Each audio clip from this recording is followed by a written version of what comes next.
നമുക്കറിയാം ഈ യെരിഹോ മതിൽ വീഴുവാനുള്ള കാരണം നിങ്ങൾക്കറിയാം. അത് എല്ലാവരും നന്നായിട്ട് പഠിച്ചു വെച്ചിട്ടുണ്ട്. എന്തുവാ കാരണം? ദൈവം പറഞ്ഞു, ഞാൻ നിങ്ങളോട് ആപ്പിടുവാൻ പറയുന്ന സമയത്ത് നിങ്ങൾ എന്ത് ചെയ്തോണം? ഉച്ചത്തിൽ ആപ്പിട്ടോണം.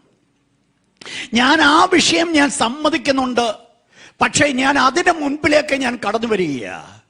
പലരും ചിന്തിച്ചിട്ടില്ലാത്തൊരു വിഷയമാണ് ഞാൻ നിങ്ങളോട് പ്രസന്റ് ചെയ്യുവാൻ ആഗ്രഹിക്കുന്നത്. ഇസ്രായേൽ മക്കളെ ഉച്ചത്തിൽ ആപ്പിടുവാൻ തക്കണം കൽപ്പിച്ച സമയം എന്ന് പറയുന്നത് 7-ാം ദിവസം 7-ാം പ്രാവശ്യം അവരാ പട്ടണത്തെ ചുറ്റുന്ന സമയത്ത് പുരോഹിതന്മാർ നീട്ടിക്കാഹളമൂതുമ്പോൾ, നീട്ടിക്കാഹളമൂതുക എന്ന് പറഞ്ഞ പുറപ്പാടിന്റെ സമയമാണ്. അതിനാ നീട്ടിക്കാഹളമൂതുന്നത്. ആ നീട്ടിക്കാഹളമൂതുന്ന സമയത്ത് ഉച്ചത്തിൽ ആർപ്പിടുവാൻ തക്കവിടം ദൈവം അവരോട് പറഞ്ഞു. ഇവർ ഈ പട്ടണം മതിലിനെ ചുറ്റേണ്ട സമയം എന്ന് പറയുന്നത് 7 മാറും 13 പ്രാവശ്യമാണ്.